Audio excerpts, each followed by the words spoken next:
Hello everyone. अपना topic है chemical reaction and equation. ठीक है, अब केमिकल रिएक्शन एंड इक्वेशन अपना ये सीबीएसई और स्टेट बोर्ड दोनों का पहला चैप्टर है, तो अपन इसे अच्छे से देखते हैं। बहुत इजी चैप्टर है। ठीक है, सबसे पहली बात केमिकल रिएक्शन होती है। तो केमिकल रिएक्शन क्या होती है? आप केमिस्ट्री में दो टर्म्स यूज होते हैं, एक होता है फिजिकल चेंज, एक होता है केमिकल चेंज। फिजिकल चेंज क्या होता है?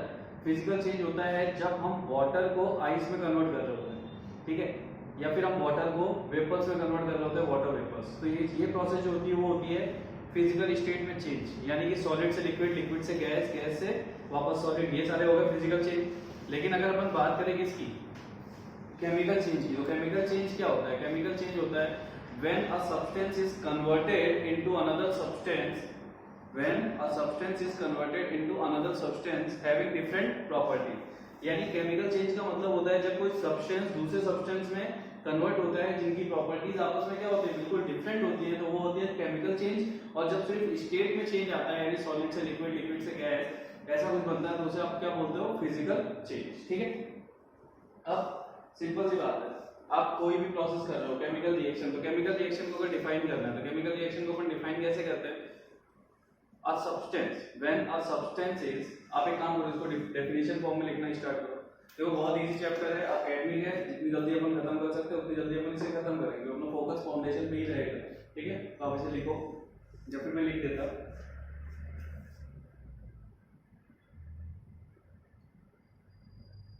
When a substance is converted into another substance having different properties, then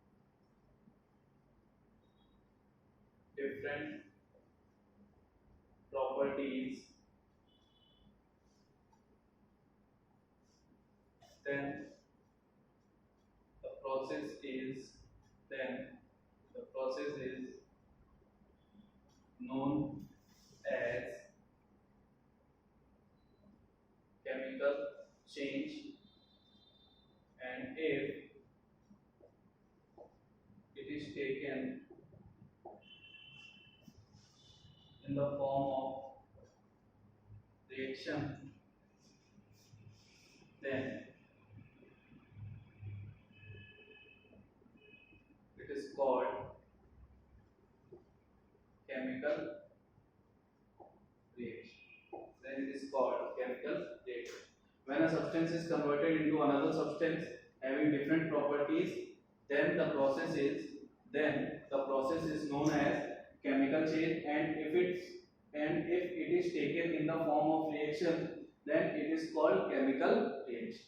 यानी कोई भी सब्सटेंस जब किसी दूसरे सब्सटेंस में कन्वर्ट होता है जिनकी प्रॉपर्टीज आपस में बिल्कुल डिफरेंट होती हैं, तो वो क्या कहलाती है? Chemical reaction. ठीक है,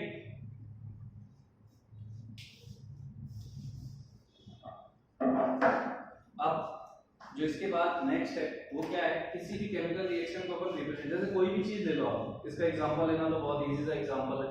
कोई भी केमिकल रिएक्शन आप लिख के यहाँ पे डाल दोगे तो उसका एग्जांपल बन जाएगा। For example H2O2 gives H2O,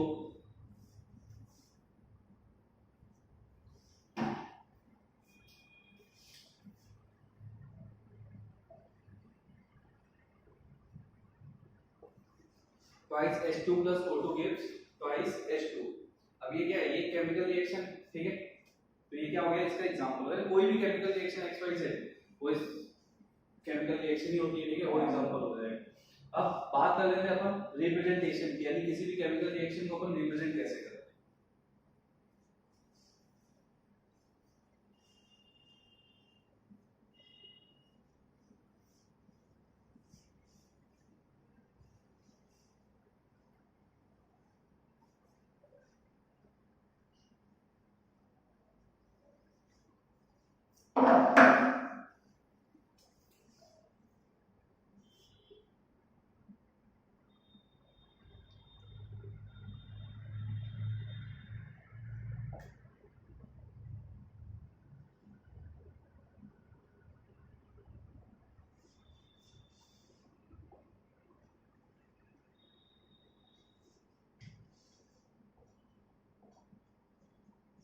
types of representation of a chemical reaction, यानी किसी भी केमिकल रिएक्शन को रिप्रेजेंट करने के टाइप क्या क्या है। तो पहला है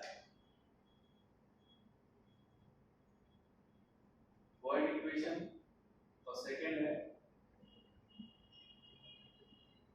स्केलेटन इक्वेशन। ठीक है, एक होता है वर्ड इक्वेशन, दूसरा होता है स्केलेटन इक्वेशन। तो मैं पहले बता देता हूँ वर्ड इक्वेशन क्या होती है। जैसे अपन बोलते हैं hydrogen plus oxygen react to form water, magnesium oxygen react to form water, calcium oxygen react to form water. अपन उसको लिखते हैं केमिकल फॉर्मूले में, लेकिन अपन पढ़ते हैं उसको कैसे, वर्ड फॉर्म में। तो जब भी वो वर्डी फॉर्म में लिखे हुए हो, कैसे लिखे हुए हो, लाइक मैंने लिख दिया calcium plus oxygen gives calcium oxide. ठीक है, calcium oxide plus carbon dioxide gives calcium carbonate. तो ये सब क्या है, ये वर्ड इक्वेशन है, यानी हमने पूरी रिएक्शन को किस फॉर्म में लिया हुआ है, वर्ड फॉर्म में। हमने यहाँ पे कोई भी सिंबल यूज नहीं किया है, कोई भी केमिकल फॉर्मूला यूज नहीं किया। तो जब कोई कई बार आपको ऐसा जनरली नहीं है, परफेक्ट मेथड नहीं है, क्योंकि इसमें क्या है, आपके कितने एटम्स कंबाइन हो रहे हैं, उनके नंबर क्या है, उनके रेशियो क्या है, कुछ भी पता नहीं चलता। तो वर्ड इक्वेशन आपकी बिल्कुल भी परफेक्ट नहीं मानी जाती है as a chemical reaction. Perfect क्या होती है, स्केलेटन। स्केलेटन का मतलब क्या होता है, स्केलेटन का मतलब होता है कि हम रिएक्शन में मॉलिक्यूल्स या उनके मॉलिक्यूलर फॉर्मूला या केमिकल फॉर्मूले को इंट्रोड्यूस कराते हैं। तो calcium plus oxygen gives calcium oxide. अगर मैं इसको यहाँ से लिखूं तो मैं क्या लिखूंगा, Ca plus O2 gives Ca। अगर आप लोग ध्यान दो तो यहाँ पे रिएक्शन बैलेंस नहीं है, यहाँ से तो ऐसी कोई चीज ऑब्जर्व ही नहीं हो रही थी कि कितने एटम Ca के हैं, कितने एटम ऑक्सीजन के, कुछ भी। बट यहाँ से क्लियर होता है कि यहाँ पे 2Ca और 2Ca हो। ठीक है, तो ये होता है स्केलेटन फॉर्म, जहां पे आप केमिकल फॉर्मूले के फॉर्म में रिएक्शन को लिखते हो। CaO plus CO2 gives CaCO। तो आपका ये जो रिप्रेजेंटेशन का मेथड है स्केलेटन फॉर्म, ये आपका परफेक्ट है, लेकिन ये आपका बिल्कुल भी परफेक्ट नहीं है। तो आप इसी पे फोकस करोगे, इस पे कोई फोकस नहीं होगा। ये कई जगह पे, जैसे बायो में कोई प्रोसेस दिखानी है, जैसे कहीं पे भी कोई प्रोसेस दिखानी है तो वहां पे वर्ड फॉर्म में वो लिख देते हैं, बट अपन केमिस्ट्री में इसी पे फोकस रखेंगे। और वैसे भी आप सब जानते हो, तो बहुत इजी चैप्टर है केमिकल रिएक्शन इक्वेशन, आप सब इनके बारे में मोस्टली आप सारी चीजें जानते हो। पर ठीक है, अपने पास अभी ये जो सेशन चल रहा है इसमें अपन अपना एकेडमी खत्म कर लेते हैं, वापस अपन कंटिन्यू तो अपने फाउंडेशन से ही करेंगे, और अपन को फोकस भी उसी पे करना है। तो इसको जितनी जल्दी खत्म कर सकते हो करो अच्छे से। ठीक, लिख लो पहले हेडिंग डाल दो वर्ड इक्वेशन, मैं लिखवा देता क्या होती है। पहले हेडिंग वर्ड इक्वेशन, लिखिए इसको। when a chemical reaction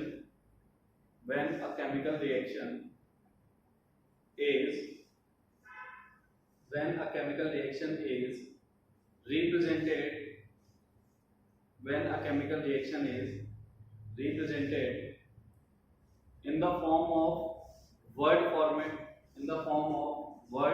format, then this type of representation is known as word equation। देखिए आप लोग, मैं ज़्यादा टाइम नहीं दे सकता क्योंकि अभी 1 घंटे का लेक्चर रिकॉर्ड किया था, बट पता नहीं कैसे मोबाइल बंद था तो रिकॉर्ड ही नहीं हुआ। तो वापस से लेक्चर रिकॉर्ड कर रहा, तो मैं भी आपको बोलता जा रहा, आप लोग लिखते जाओ क्योंकि अभी टाइम भी हो गया है। ठीक है, 11:30 बजे, तो आप लोग जल्दी जल्दी लिख लो। आज की क्लास जितनी हो पाती है उतनी करते हैं, नेक्स्ट क्लास में अपन देखते हैं। थोड़ा सा पता नहीं कैसे हो गया, मोबाइल बंद हो गया। ठीक है, चलिए सेकंड है, तो ये इसके एग्जांपल है वर्ड इक्वेशन के। सेकंड आ जाओ skeleton equation.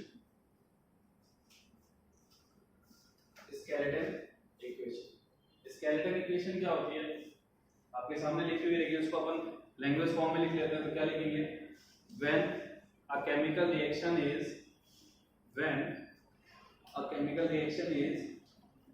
represented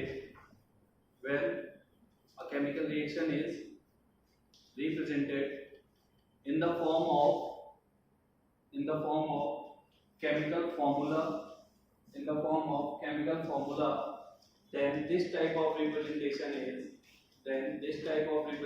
is known as skeletal equation. Then this type of representation is known as skeletal equation. ठीक है, तो ये दोनों आपके वर्ड इक्वेशन और स्केलेटल इक्वेशन ये दोनों आपके फॉर्मेट हो गए, और इसी टाइप से किसी भी केमिकल रिएक्शन को रिप्रेजेंट किया जाता है। दोनों के एग्जांपल है, आप लिख लो।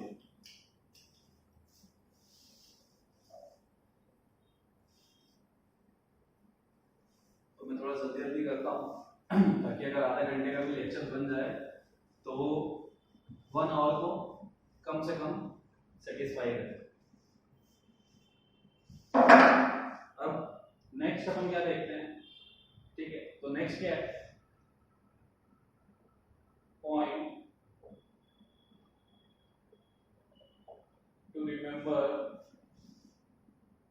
point to remember for writing a suitable chemical reaction.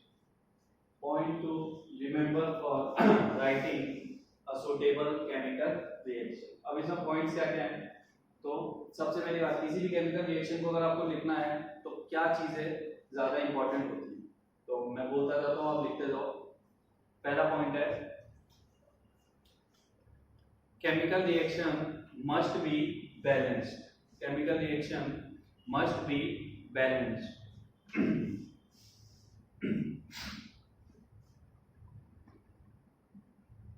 Chemical reaction must be balanced, यानी आप कोई भी केमिकल रिएक्शन ले रहे हो तो उसमें क्या होनी चाहिए, रिएक्टेंट के नंबर ऑफ एटम और प्रोडक्ट के नंबर ऑफ एटम इक्वल होने चाहिए, यानी बैलेंस होनी चाहिए। वो किसी भी तरह से उसमें कोई भी एटम कम या ज्यादा नहीं होनी चाहिए। तो सबसे पहला इंपॉर्टेंट पॉइंट ये होता है,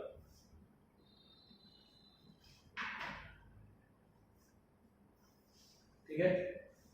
तो पहला पॉइंट अपन ने क्या लिखा, chemical reaction must be balanced. अब सेकंड पॉइंट लिखो आप, इसका सेकंड पॉइंट क्या है, अब देखो केमिकल रिएक्शन में दो फेज होते हैं, एक होता है रिएक्टेंट और एक होता है प्रोडक्ट। अपन क्या बोलते हैं कि रिएक्टेंट गिव्स प्रोडक्ट्स, बट ये सब बहुत जनरल सी बात है और ये बिल्कुल गलत है। ऐसा नहीं होता, रिएक्टेंट प्रोडक्ट नहीं दे देते, रिएक्टेंट के पास कोई जादू नहीं होता कि उनको मिक्स किया और प्रोडक्ट निकाल देते, नहीं, ऐसा कुछ नहीं होता। एक्चुअल में केमिकल रिएक्शन कैसे होती है, रिएक्टेंट में दो फेज होते हैं, एक होता है सबस्ट्रेट और एक होता है रिएजेंट। सबस्ट्रेट क्या होता है, जिसपे अटैक होता है, बी अटैक, और रिएजेंट क्या होता है, जो अटैक करता है, अटैक्स। तो जब ये इस पे अटैक करता है, ठीक है, तो आपका ऐसा नहीं होता कि आपका सीधा प्रोडक्ट मिल जाता है, नहीं, फिर एक फॉर्म होता है इंटरमीडिएट, यानी यहां से एक थर्ड चीज फॉर्म होगी जो प्रोडक्ट नहीं कहलाएगी, बट वो ये जरूर बताएगी कि आपका प्रोडक्ट क्या मिलने वाला है, देन जाके आपको मिलता है प्रोडक्ट। तो ये सब अपन बचपन में देखते थे रिएक्टेंट्स के प्रोडक्ट, बट अभी आप इस फॉर्म में समझो कि रिएक्टेंट साइड में दो फेज होते हैं, रिएजेंट प्लस सबस्ट्रेट। सबस्ट्रेट पे अटैक होता है, कौन करता है, रिएजेंट करता है, उसके बाद अपना इंटरमीडिएट फॉर्म होता है, वो इंटरमीडिएट आपका प्रोडक्ट डिफाइन करता है, ठीक है। तो ये होती है केमिकल प्रोसेस, इसको आप कहीं साइड में लिख लेना, साथ में मत लिखना। अब देखो अपना सेकंड पॉइंट क्या है, तो सेकंड पॉइंट अपन ये बोलने वाले हैं कि reactant always present at left hand side, reactants always present at left hand side, and products are always presents at right hand side.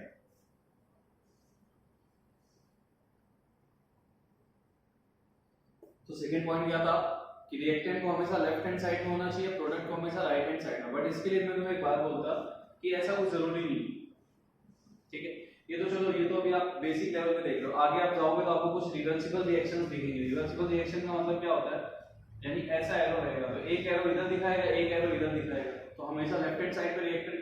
अब ये जो एरो ऊपर वाला है इसका लेफ्ट हैंड साइड पे रिएक्टेंट है, लेकिन इसका तो नहीं है ना, तो आप इसको दूसरे तरह से कैसे समझो ये जो एरो से आप सेपरेट करते हो रिएक्टेंट और प्रोडक्ट, तो एरो का टेल जिस साइड होगा उस साइड रिएक्टेंट, एरो का हेड जिस साइड होगा उस साइड प्रोडक्ट, ठीक है।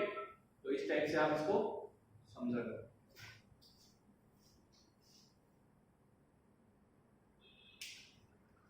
चलिए ये बात हो गई। तो अपन ने क्या बोला कि रिएक्टेंट को हमेशा एलएचएस में लिखना चाहिए और प्रोडक्ट को हमेशा आरएचएस में लिखना चाहिए। नेक्स्ट पॉइंट लिखो, we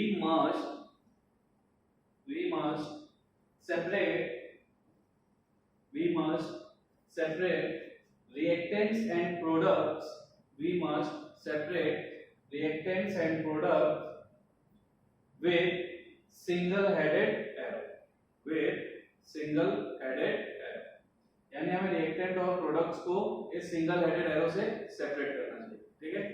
we must separate the reactants and products with single headed arrow।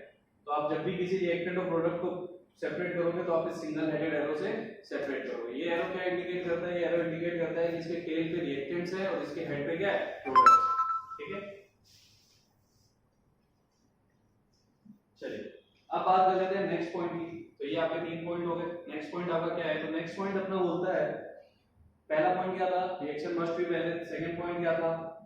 Second point था आपका रिएक्टेंट किधर होने चाहिए? लेफ्ट हैंड साइड पे। प्रोडक्ट किधर होने चाहिए? राइट हैंड साइड पे। थर्ड पॉइंट आपका क्या है? We must separate reactant and product by the single headed arrow. तो यहाँ पे 3 पॉइंट हो गया। फोर्थ पॉइंट आपका क्या है? फोर्थ पॉइंट है if a reaction contains any gaseous product, if a reaction contains any gaseous product, then we must use upward arrow after the gaseous product, जैसे ये अपवर्ड एरो। अब अपने पास एक रिएक्शन है A + B + C + D। तो मान लो C अपना क्या है? गैसियस प्रोडक्ट है। तो C के बाद में एक अपवर्ड एरो आपको डालना पड़ेगा। वो अपवर्ड एरो क्या इंडिकेट करेगा? कि C गैसियस प्रोडक्ट, ठीक है। नेक्स्ट पॉइंट लिखिए, if a chemical reaction contains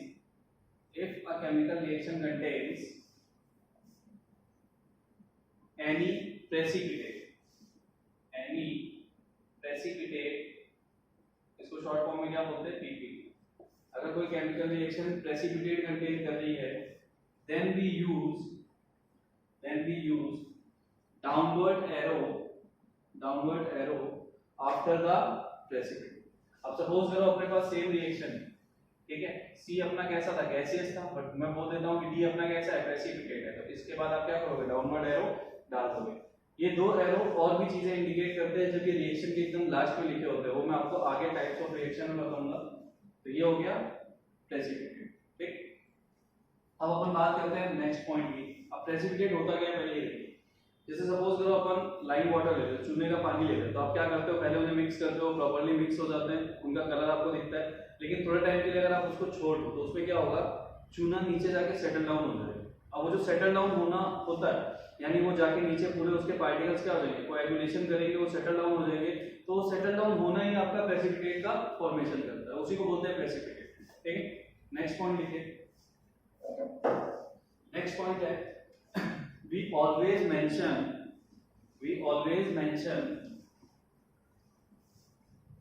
the state of we always mention the physical state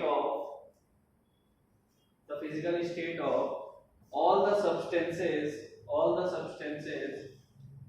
which are present in a chemical reaction, suppose मैंने एक hypothetical reaction की, इसमें x क्या है? सॉलिड है, y लिक्विड है, z क्या है? गैस है, और w क्या है? एक्वस। तो ये अपन फिजिकल स्टेट किसी भी केमिकल रिएक्शन को सुटेबल फॉर्म में लिखने के लिए अपन उसकी फिजिकल स्टेट को जरूर इंडिकेट करते हैं। तो S मींस सॉलिड, L मतलब लिक्विड, G मतलब गैस, और एक्वस मतलब एक्वस। तो आप सॉलिड, लिक्विड, गैस तो जानते हो, लेकिन एक्वस का मतलब क्या होता है? एक्वस का मतलब होता है when any substance is contain water only, यानी यानी किसी सब्सटेंस में अगर ऑलरेडी वाटर मॉलिक्यूल प्रेजेंट है तो आप उसे क्या बोलते हैं, तो एक्वस सॉल्यूशन। फॉर एग्जांपल जैसे अपने पास शुगर, अपन शुगर सॉल्यूशन फॉर्म करते हैं तो शुगर अपन वाटर में मिक्स करते हैं, वाटर में मिक्स करते हैं तो क्या हो जाता है, शुगर वाटर कंटेन करने लग जाता है, यानी आप उसको स्टिर करोगे तो आपको सिंगल टाइप का प्रोडक्ट मिलेगा जो कैसा होगा, एक लिक्विड फॉर्म में, तो उसे आप क्या बोलोगे, एक्वस सॉल्यूशन ऑफ शुगर। ठीक है, ये था। अब इसके बाद नेक्स्ट पॉइंट लेंगे। नेक्स्ट पॉइंट क्या है, नेक्स्ट पॉइंट है आपका, if any chemical reaction, if any chemical reaction is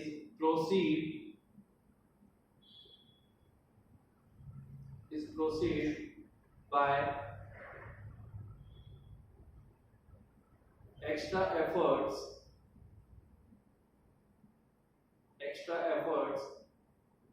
then we always mention it in given reaction। जैसे मान लो कई रिएक्शन अपनी नॉर्मल कंडीशन पे हो जाती है और कई नहीं होती, जो नहीं होती उनके लिए क्या होता है, जैसे सपोज करो अपन को एक रिएक्शन करने के लिए, आपने कई बार सुना होगा कुछ रिएक्शंस को करने के लिए हीट रिक्वायर्ड होती है, तो हीट रिक्वायर्ड होगी तो आप क्या करोगे, डेल्टा का सिंबल इस एरो के ऊपर बना दो। ठीक है, कुछ रिएक्शंस आप लेते हो वो कैसे कंप्लीट होती है, वो सनलाइट के प्रेजेंट में होती है तो आप उसे क्या करोगे, Hν से इंडिकेट कर दोगे। तो ये जो एक्स्ट्रा एफर्ट्स आप लगा रहे हो इसको आप मेंशन करते हो। कई बार आप क्या करते हो, इलेक्ट्रिसिटी यूज करते हो, तो इलेक्ट्रिसिटी यानी जो भी एक्स्ट्रा एफर्ट्स आप लेते हो उसको आप एरो के ऊपर मेंशन कर देते हो। तो ये हो गए आपके इंपॉर्टेंट पॉइंट्स जो आपको याद रखना है। चलिए, तो अपन ज्यादा टाइम वेस्ट नहीं करते, इसी के बाद कंटिन्यू करते हैं। आप इसको स्टॉप करके देख लेना और सारे पॉइंट्स लिख लेना। अब अपना जो नेक्स्ट है वो क्या है, types of a chemical reaction. देखो अपन को बैलेंसिंग भी देखना है, लेकिन बैलेंसिंग क्या है, बैलेंसिंग आपको जनरली आती भी होगी और बैलेंसिंग अपन लास्ट में उठाएंगे, मैं उसकी कुछ पीडीएफ आपको दे दूंगा सॉल्व करने के लिए। तो अपन पहले क्या उठा रहे हैं, पहले अपन देख रहे हैं टाइप्स ऑफ केमिकल रिएक्शन। अब केमिकल रिएक्शन की टाइप की बात करें तो पहला टाइप क्या होता है, पहला टाइप होता है कॉम्बिनेशन रिएक्शन या फिर एडिशन रिएक्शन। सेकंड क्या होता है, सेकंड होता है decomposition reaction. Third displacement reaction. Fourth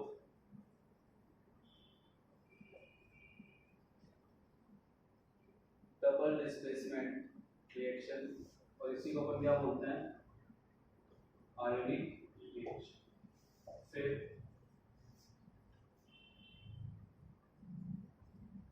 redox reaction. Redox reaction अपन दो चीज देखते हैं, एक ऑक्सीडेशन और सेकंड क्या देखते हैं, रिडक्शन। उसके बाद आती है एंडोथर्मिक एंड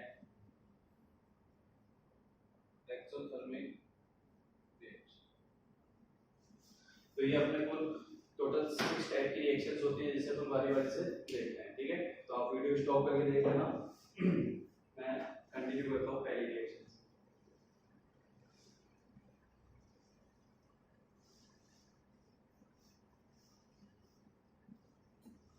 पहली रिएक्शन क्या है, कॉम्बिनेशन और एडिशन रिएक्शन। ठीक है, अब इसका नाम ही सजेस्ट कर रहा है कॉम्बिनेशन मतलब कंबाइन करना, तो आप इसको डिफाइन करने के लिए लिखो when two or more reactants are combined to form a single product, when two or more reactants are combined to form a single product, then this type of reaction is known as combination reaction or addition reaction. Then this type of reaction is known as combination reaction or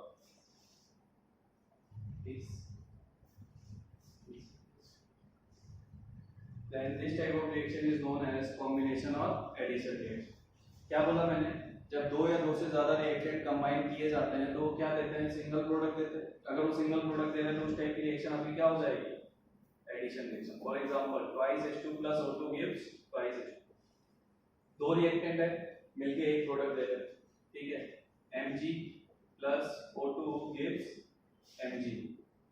तो reaction balance नहीं है, balance करने के लिए हमको क्या करना पड़ेगा, Mg के सामने 2 और MgO के सामने भी 2 लगाना पड़ेगा। फिर 2Ca plus O2 gives 2Ca। तो देखो आप इन सारी रिएक्शन से देखो तो एक दो रिएक्टेंट मिलके एक सिंगल प्रोडक्ट देंगे। और हम देखते हैं, ये हो गई। इसके बाद आप देख सकते हो CaO plus CO gives CaCO। अब इनके नाम क्या है तो ये तो आपको पता है, hydrogen oxygen gives water, magnesium oxygen gives magnesium oxide, calcium oxygen gives calcium oxide, calcium oxide plus carbon dioxide gives calcium carbonate. इसका नाम क्या है, कार्बोनेट। अब देखो मैं कुछ आयंस आपको लिखा देता जिनको आप याद कर लेना, उनके नाम कैसे लिखे जाते हैं। जैसे कार्बोनेट, तो कार्बोनेट का मतलब क्या होता है, CO3 माइनस माइनस। अगर तुम इसको ब्रेक करोगे तो कैसे ब्रेक होगा, Ca+2 और CO3 -2। पढ़ाया था मैंने पीरियड टेबल, सेकेंड ग्रुप का एलिमेंट पॉजिटिव 2 चार्ज होगा। CO3 -2 को आप क्या बोलते हो, कार्बोनेट। वैसे ही HCO3 माइनस है तो उसको क्या बोलते हैं, बाइकार्बोनेट। SO4 -2 है तो क्या बोलते हैं, सल्फेट। ठीक है, अगर S माइनस माइनस है तो सल्फाइड। SO3 माइनस माइनस है तो सल्फाइड। ठीक, और ये हो गया। अगर O माइनस माइनस है तो ऑक्साइड। अगर O2 2 माइनस है तो O2 माइनस माइनस तो उसे बोलते हैं परऑक्साइड। अगर O2 सिंगल माइनस है तो उसे बोलते हैं सुपर ऑक्साइड। अगर O3 माइनस है तो उसे बोलते हैं ओजोनाइड। ठीक है, तो ये कुछ नेगेटिव आयंस है जिनके नाम है, यानी केमिकल नेम करने के लिए आपको इजी पड़ेगा। देखो CO3 आपको देख रहा है तो CO3 यहां से क्या है, कार्बोनेट आयन, तो उसके सामने क्या है, कैल्शियम, तो इसका नाम क्या होगा, कैल्शियम कार्बोनेट। जैसे सपोज करो मैं लिख रहा हूं MgHCO3 का होल ट्वाइस, MgHCO3 का होल ट्वाइस। तो HCO3 क्या होता है, HCO3 वहां से बाइकार्बोनेट लिखा हुआ है तो इसका नाम क्या हो गया, मैग्नीशियम बाइकार्बोनेट। ठीक है, जैसे NO3 minus nitrate, ClO3 minus chlorate. तो आगे जैसे और भी याद आएंगे तो मैं आपको बताता रहूंगा, अभी आप फिलहाल इतने याद करो। ठीक है, तो ये एग्जांपल्स हैं कॉम्बिनेशन रिएक्शन की। कॉम्बिनेशन रिएक्शन फिर से देख लो, when two or more reactants are combined to form a single product, यानी दो या दो से ज्यादा रिएक्टेंट कंबाइन करके एक सिंगल प्रोडक्ट देते हैं तो वो रिएक्शन अभी क्या हो जाती है, एडिशन रिएक्शन या फिर कॉम्बिनेशन रिएक्शन। तो इन सारी चीजों को आप वीडियो पॉज करके देखते रहना। जैसे मैंने आपको बताया कि ऑलरेडी 1 घंटे का लेक्चर खराब हो चुका, रिकॉर्डिंग हुई नहीं, तो वापस से करना पड़ रहा है। तो जितना भी आप हो पाता है अच्छे से देखो, कोई भी डाउट है तो पूछो। ऑलरेडी टाइम हो चुका है, बट जितना भी पॉसिबल हो पाएगा उतना मैं आपका आज करवाता, बाकी अपन नेक्स्ट लेक्चर में देखेंगे। ठीक है, क्योंकि आप जान ही रहो बाहर पुलिस वाले खड़े रहते हैं तो थोड़ा सेफ रहना ज्यादा जरूरी है। चलिए, तो अब सेकंड टाइप है, सेकंड टाइप है डिकम्पोजिशन।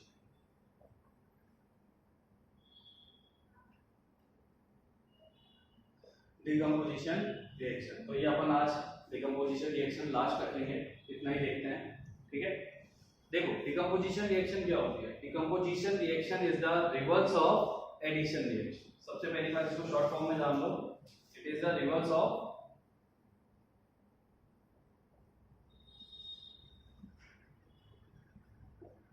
एडिशन। अब रिवर्स कैसे, एडिशन रिएक्शन बोलता है when two or more reactants are combined to form a single product. तो वैसे ही आपका ये क्या बोलता है, when a single reactant is breaks into two or more product, यानी वो दो और दो से ज्यादा रिएक्टेंट से मिलकर एक सिंगल प्रोडक्ट बनाता है। और इसमें क्या होता है, एक सिंगल प्रोडक्ट दो या दो से ज्यादा प्रोडक्ट में ब्रेक होता है। ठीक है, तो ये ये जस्ट रिवर्स है इसका एडिशन रिएक्शन का। अपन बात कर लेते हैं इसकी। तो पहले इसको डिफाइन कर लो। डिफाइन करने के लिए क्या लिखोगे? लिखो when a single reactant is breaks into two or more products. When a single reactant is breaks into two or more product, then this type of reaction is known as decomposition reaction. जब एक single reactant दो या दो से ज्यादा product में break होता है तो ये रिएक्शन क्या कहलाती है आपकी? Decomposition. When two or more reactants are combined to form a single product, तो इस टाइप की रिएक्शन आपकी क्या कहलाती है? Addition reaction. ठीक है, तो ये रिवर्स होता है किसका? Addition reaction. जनरली डिकम्पोजिशन कहाँ यूज किया जाता है? जैसे डिकम्पोजिशन ऑर्गेनिक में आपको डिफाइन किया जाता है। कैसे डिफाइन किया जाता है? सपोज करो कोई अपन मान लेते हैं कोई एनिमल है, ठीक है, वो डेड हो गया। अब डेड होने के बाद उसकी बॉडी क्या करती है? वो डिकम्पोज होती है ना। तो ये जो जनरल ऑर्गेनिक में जो डिफाइन करते हैं डिकम्पोज होना, ये उसी का फॉर्म है। यानी एक सिंगल रिएक्टेंट कितने टाइप के प्रोडक्ट में ब्रेक होता है। ठीक, तो चलिए, यानी सारे एग्जांपल आप लोग समझदार हैं, उनको समझ में आ गया होगा कि उस रिएक्शन को, एडिशन रिएक्शन को रिवर्स कर दो, एरो का जो इंडिकेशन को रिवर्स कर दो तो डिकम्पोजिशन बन जाएगा। ठीक है, जिनको नहीं समझ में आया मैं उनको बता देता। से सपोज ट्वाइस H2, अब ये सिंगल रिएक्टेंट है, ये ब्रेक हो रहा है ट्वाइस H2 प्लस O2, दो प्रोडक्ट दे रहा है KClO3। KClO3 ब्रेक होता है KCl प्लस O2 में। तो इसको बैलेंस कर लेते हैं। तो बैलेंस करने के लिए क्या हो जाएगा? ठीक है, तो ये बैलेंस हो गए। उसके बाद अगर मैं बात करूं CaCO3, तो ये किसमें ब्रेक हो जाएगा? CaO प्लस CO2 में। सिंगल रिएक्टेंट्स हैं, प्रोडक्ट दो से, यानी उसी रिएक्शन का रिवर्स कर दोगे तो बन जाएगा CO2 क्या देगा? CO plus half O2। तो ये सारे क्या है? डिकम्पोजिशन रिएक्शंस के एग्जांपल। ठीक है, तो आप आज का लेक्चर अपन यही तक रखते हैं। इतनी चीजों को आप एक बार पढ़ो, बहुत इजी चैप्टर है और वैसे भी आप सब फाउंडेशन पे फोकस रखो। ये अपन इस लॉकडाउन की वजह से जितनी जल्दी खत्म कर लेते हैं उतना अच्छा है। इजी फॉर्मेट में खत्म कर देंगे ताकि अपना एकेडमिक खत्म हो जाए और इसकी टेंशन अपन को बाद में लेनी ना पड़े। तो आप लोग बस इतना आज देखो, अच्छे से पढ़ाई करो। Thank you. और हाँ, अपना ध्यान रखो, घर पे अच्छे से रहो, बी सेफ।